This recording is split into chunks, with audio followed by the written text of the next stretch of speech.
ഹരി ഓം. ശ്രീ ഗുരുവായൂരപ്പ പാദങ്ങളിൽ സമർപ്പിക്കുന്ന ഇന്നത്തെ നാമം ദേവ്യപരാധ ക്ഷമാപണ സ്തോത്രം. ശ്രീ ശങ്കരാചാര്യർ രചിച്ച ദേവ്യപരാധ ക്ഷമാപണ സ്തോത്രം 12 ശ്ലോകങ്ങളാണ്. 12 ശ്ലോകങ്ങളും ഡിസ്ക്രിപ്ഷൻ ബോക്സിൽ കൊടുക്കുന്നു. ഓരോ ശ്ലോകത്തിൻ്റെയും അർത്ഥം മാത്രം ചുരുക്കി പറയാം. ശ്ലോകം 1. എൻ്റെ അമ്മയായ ദേവി, അവിടുത്തെക്കുറിച്ചുള്ള മന്ത്രങ്ങളോ പൂജാവിധികളോ പൂജാസമയത്ത് പ്രയോഗിക്കേണ്ട മുദ്രകളോ തുടങ്ങി ഒന്നും തന്നെ എനിക്കറിയില്ല. പക്ഷേ എനിക്കൊരു കാര്യം മാത്രം അറിയാം. ദേവി, അവിടുന്ന് കാണിച്ചു തരുന്ന വഴിയേ സഞ്ചരിക്കുന്നവർക്ക് ക്ലേശമോ ദുഃഖമോ ഒന്നും ഉണ്ടാവുകയില്ല. ശ്ലോകം 2. ദേവി, അവിടുത്തെ വേണ്ടവിധം പൂജിക്കാനുള്ള നിയമങ്ങളും പൂജാവിധികളും ഒന്നും തന്നെ എനിക്കറിയില്ല. അതുകൊണ്ട് ദേവി എന്നോട് ക്ഷമിക്കണം. എന്തുകൊണ്ടെന്നാൽ ദുഷ്ടപുത്രന്മാർ എപ്പോഴും ഉണ്ടാകാം, എന്നാൽ ദുർമാതാവ് ഒരിക്കലും ഉണ്ടാകുന്നില്ല. ശ്ലോകം 3. അല്ലയോ ജഗന്മാതാവായ ദേവി, അവിടുത്തെ പാദസേവ ചെയ്യുന്ന അനേകം മക്കളുടെ മധ്യത്തിൽ വളരെയധികം വിഷമങ്ങൾ കൊണ്ട് പകച്ചു നിൽക്കുന്നവനാണ് ഞാൻ.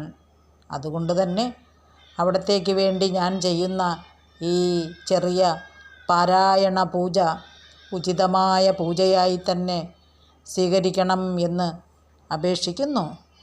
എന്തുകൊണ്ടെന്നാൽ ദുഷ്ടപുത്രന്മാർ എല്ലായ്പ്പോഴും ഉണ്ടാകും, എന്നാൽ ദുർമാതാവ് ഒരിക്കലും ഉണ്ടാകുന്നില്ല. ശ്ലോകം 4.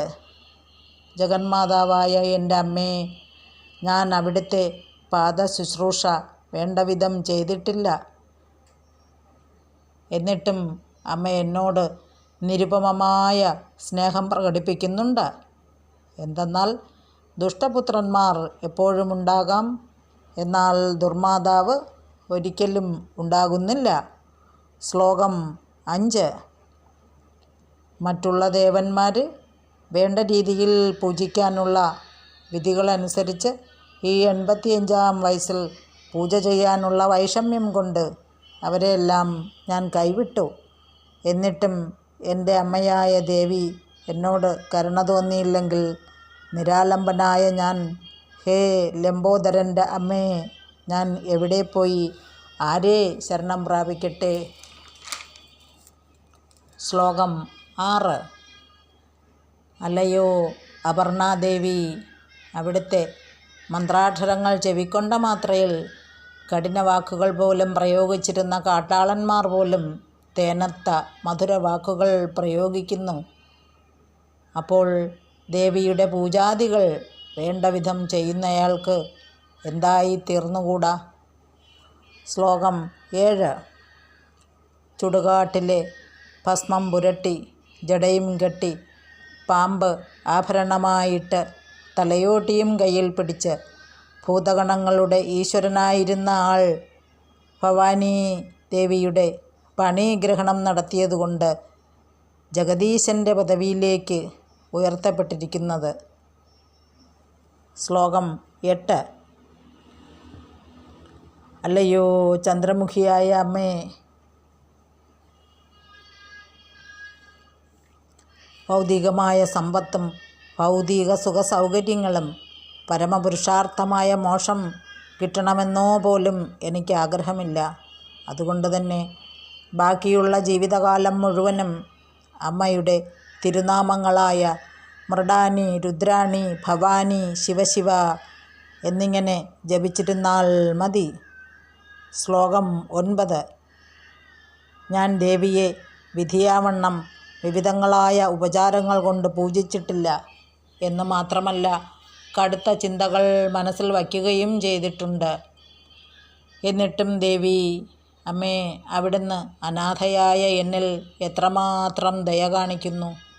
ഇത് എൻ്റെ അമ്മയായ അവിടത്തേക്ക് ചേർന്നതു തന്നെ.